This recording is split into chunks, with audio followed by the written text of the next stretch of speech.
On the Halloween morning of 1975 in Connecticut, a young girl would be found brutally bludgeoned to death just outside her own home.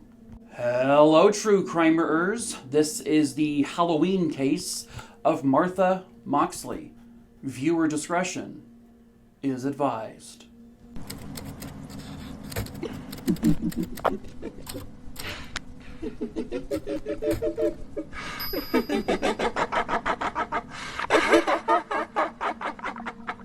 Martha Elizabeth Moxley was born on August 16, 1960 in Piedmont, California.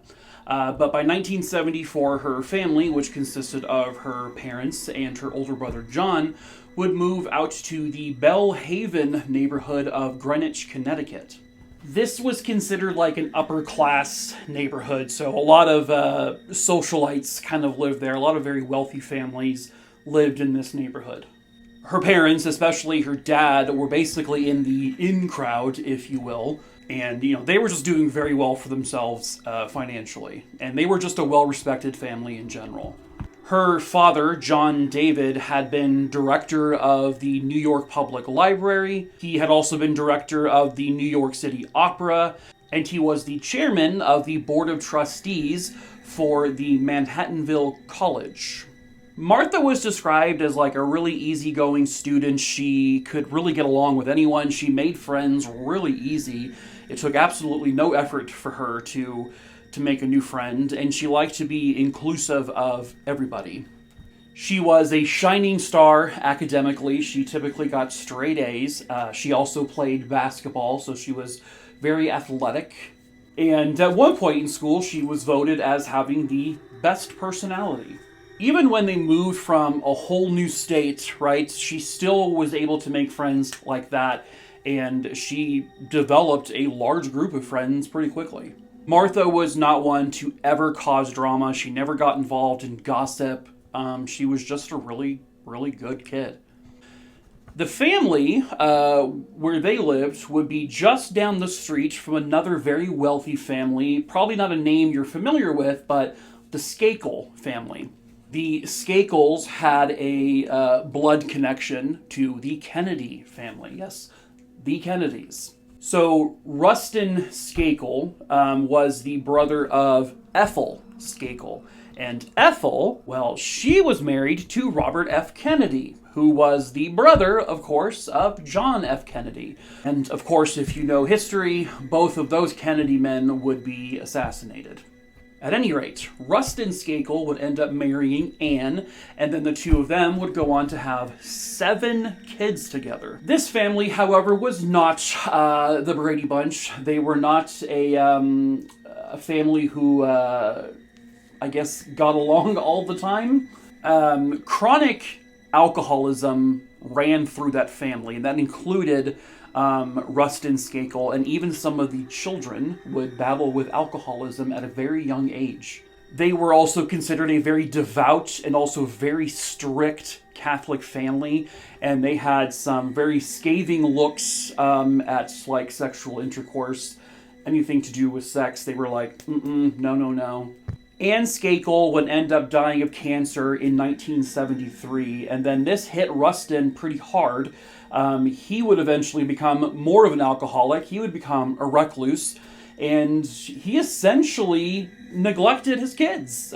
He left them alone in the house many, many times for long periods of times, and the kids would end up throwing parties and getting drunk, which would lead to their own alcoholism.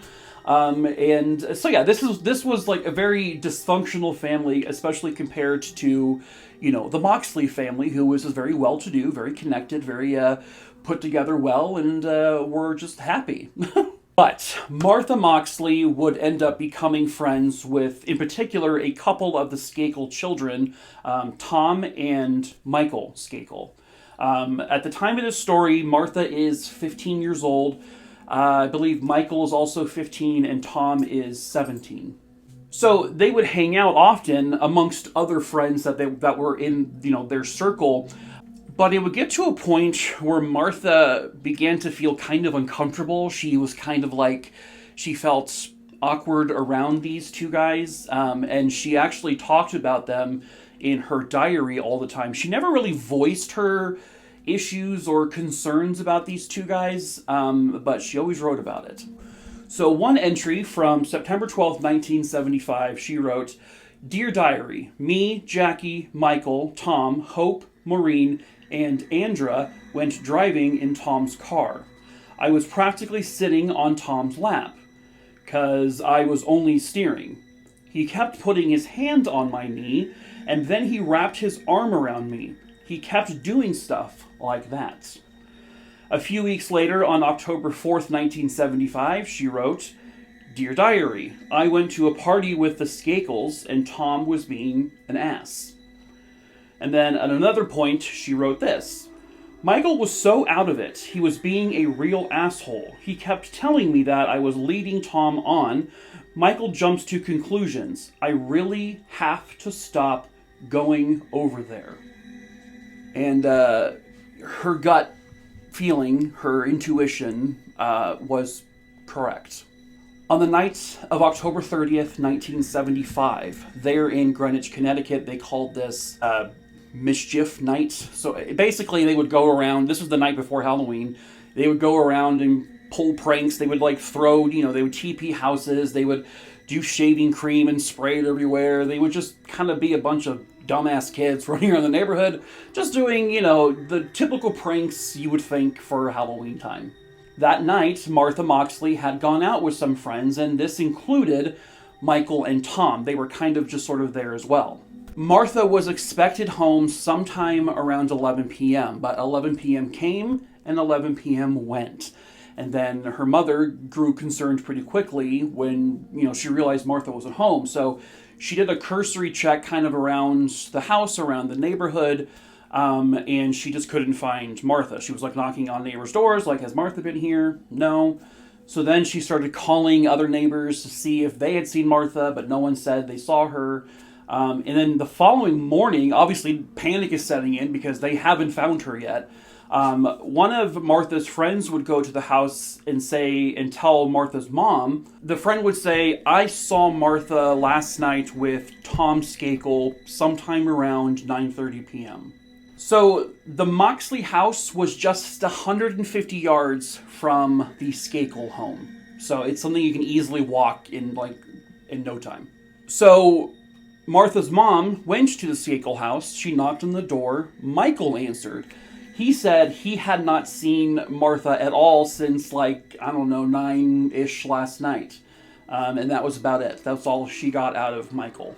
But unfortunately, a little bit later that day, Martha was found. On the afternoon of Halloween 1975, a friend of Martha's found her lying face down underneath a couple of pine trees on the Moxley property. This is a big property, by the way, and she was kind of far away from the front door, basically.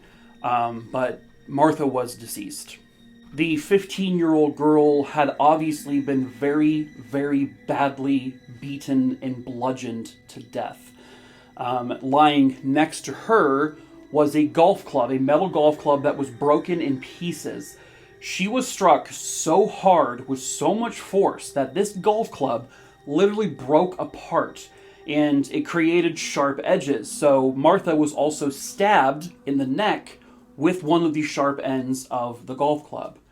Her pants and her underwear were also pulled all the way down to her ankles. So clearly it looked like the motive here was sexual. The coroner would determine in the autopsy that they actually could not determine if she was sexually assaulted or not. They can't say that she wasn't, but there was no evidence that she was. It did not take police long to ascertain where the golf club came from, because engraved on the club was the name Anne Skakel, the mother of the Skakel kids who lived next door. When police got to the Skakel home, they confirmed that the club set was missing one club, the 6-iron, and the 6-iron is what was used to bludgeon Martha to death. They had also learned that Tom was allegedly the last one to see Martha alive, so they spoke to him, and he told police, I saw her around 9:30 p.m. that night, then I went into my home, and I watched a scene from the movie The French Connection, the big car chase scene, and then after that, I went into my room and I did a school project. Tom was given a polygraph test, and he passed it with flying colors.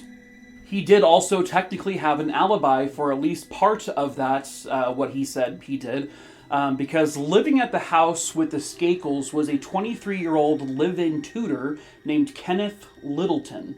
So he was hired by Rustin Skakel to tutor all of the kids, but, as part of the payment, he would be able to live in the house. But he did confirm that, yes, I was up watching The French Connection on TV. It was the TV premiere of it. And yes, he was there watching the chase scene with me. Michael Skakel was also questioned. He claimed his alibi was that he was out and about on the town after 9-something p.m. With friends, just driving around in a car. An alibi for which police were never able to actually confirm or verify. But Tom and Michael were cleared as suspects. What it appeared to the public was that the police did not want to take on this juggernaut of a family. The Skakels, who are very much connected to the Kennedys, very influential people, could, probably cause issues in the police if their family's being investigated for a murder. So, yeah, it just appeared that the police just didn't want to, we don't want to go near this. Rustin Skakel eventually said, we are not cooperating with police anymore. My sons will not be answering any more questions. They will not be cooperating with police anymore. And then he said, I am not allowing police to have access to their school records, their medical records, or anything. All of it's private. You can't see it. So, because of the lack of cooperation and the lack of really anything, police didn't really have anything to go on. A year would go by, and by 1976, police would sort of begin to turn their accusations towards the 23-year-old live-in tutor of the Skakels, Kenneth Littleton. Police had found out that since 1975, Kenneth had been fired by the Skakel family because basically most of the kids ended up failing. So he was fired and he no longer got to live there. But the murder weapon coming from directly inside the Skakel home means someone in that house had to have done this. So, well, who's next? Kenneth, of course, because Rustin wasn't home. They confirmed he wasn't home. This 23-year-old tutor of kids, he probably had a thing for kids, right? Of course they would probably think that. They gave him polygraph test after polygraph test after polygraph test. They were trying to really publicly hone in on this guy being the suspect and really kind of ruining his life. And he passed every polygraph test they gave, and they had no physical evidence to connect him to the murder, no more than they had to connect to the Skakel brothers. So eventually they cleared him as a suspect, but he would tell them something kind of big. A few weeks after Martha's murder, Kenneth was walking kind of on the property of the Skakel home, and he saw a chipmunk that had been beaten to death and had been pinned to the ground with tees. Lying next to the chipmunk was a golf club from the golf club collection from Martha's murder, basically. And Michael was there at the time, and so Kenneth asked him, "Did you do this?" Michael looked at him coldly and said, "Of course it was me. Who else would have done it?" So, given the similarities of this dead chipmunk to the murdered Martha Moxley, Kenneth was like, I'm pretty sure he killed the Moxley girl. But police were still like, nah. He even told them, listen, even as a 15-year-old kid back then, he was a mean piece of shit, and he was an alcoholic who had erratic behavior. So, but still, police were just like, nope, no, we've cleared him, he's good. So, Kenneth Littleton was never charged, and he was never arrested for the murder. So, the case just went cold. It went cold for quite some time. They were finally able to reopen it in 1991 when some, like, really random rumor came about that one of the Kennedys had something to do with the murder, but this was just, like, a complete lie. But the good news is that that sparked, attention back into this case. So, Rustin Skakel, the father, he had hired 2 private investigators to look into this murder because he just wanted to clear the Skakel name. He wanted his 2 sons to be just eliminated from, everyone's thoughts that they did this. But that would end up biting him in the ass. These 2 investigators that were hired by Papa Skakel, they interviewed both Tom and Michael and found out that both men blatantly lied about their alibis for the night of October 30th, 1975. Tom had said at one point that night, sometime after 9 p.m., and again, this is just what he said. I feel like this isn't true, but he said that he and Martha had sat down in the yard and pleasured themselves just sort of together. Again, that's just what he said. Then he said after that he didn't see her. Now, Michael had said he was out and about on the town and in a car, but then he would tell later on in 1991 or so, well, okay, maybe that wasn't totally accurate. I mean, I did do that, but then also at one point that night, I had maybe climbed a tree just outside of Martha's bedroom, and I peeped into her window, and from the tree, I pleasured myself while watching inside her room. Yuck. Fucking yuck. The investigators would then interview former friends and old classmates of the Skakel brothers, especially pertaining to Michael, because they're really kind of trying to, they really feel like Michael is the issue here. So they interviewed one friend of Michael, or previous classmate, and the friend said that Michael told him this, quote, he said, "I am going to get away with murder because I am a Kennedy," end quote.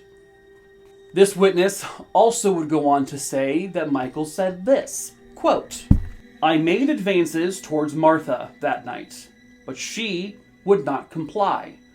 So I drove in her skull," end quote.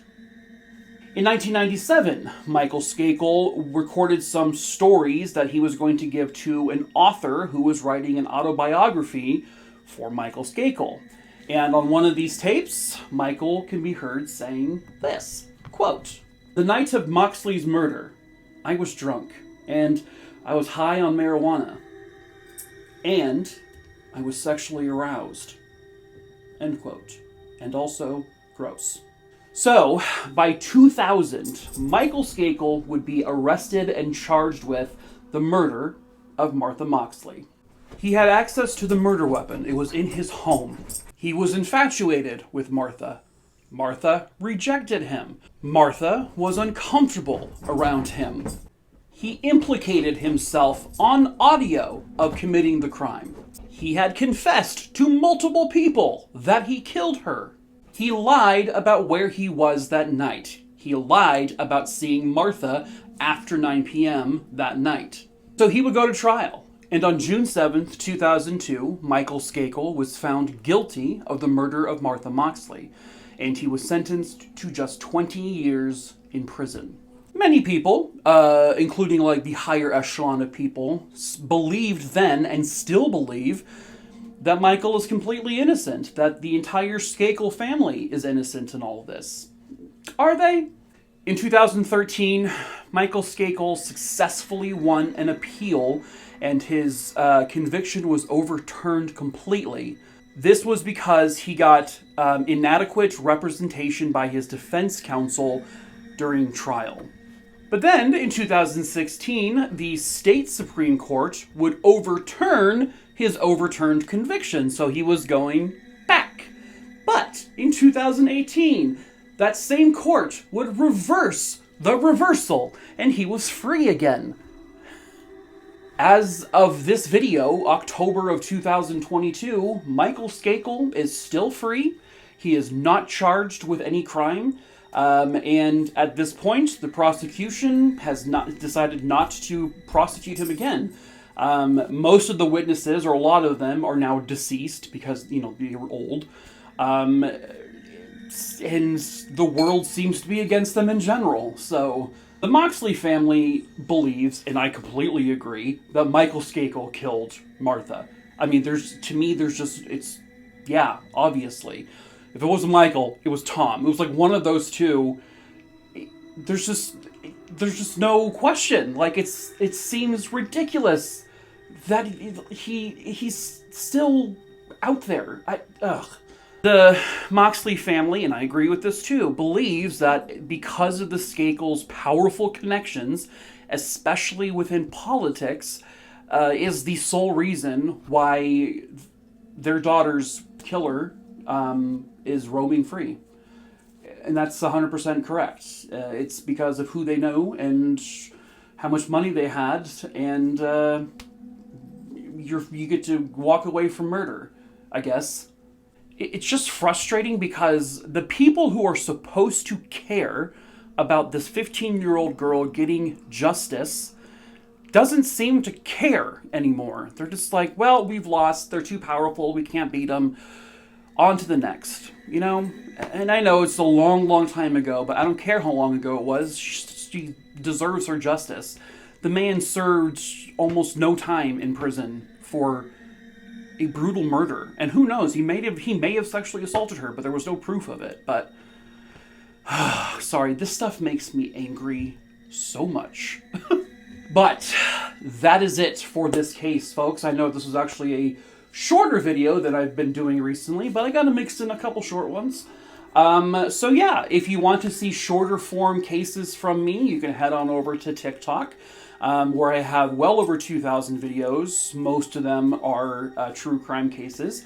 So yeah, feel free to give me a follow at Making a True Crimerer. It's always going to be down in the description below. If you have a case you want to recommend to me, just send me an email to mikey@truecrimerer.com, also below. But first, go to my Linktree, also below, and go to my crime case list, and just make sure the name you want me to cover isn't already on there. You can search or scroll through, and if you don't see it, just then send me an email with just the name, where it happened, when it happened, and I'll add it to the list. Please be very patient. I have a lot of names. It will be a long time before I probably get to your case because I choose these cases at random. So just be patient. And then lastly, if you would like to support me in any way, you don't have to, but if you want to, we do sell merch, also in the link tree below. We sell t-shirts and hoodies, nice comfortable hoodies for the winter season coming up. It has different sayings and quotes and stuff. You can also change some of it to like rainbow font. Some of the merch you can customize a word or two. We sell mugs and wine glasses now, so feel free to check out the merch store if you want to support me in any way. All right. But that is it for today's case. We shall see you for the next one, for sure. And until then... Ah! Nope. Oh, that wasn't it. Nope. Anyway, how are you? Good? Great. That's so great. I'm so happy.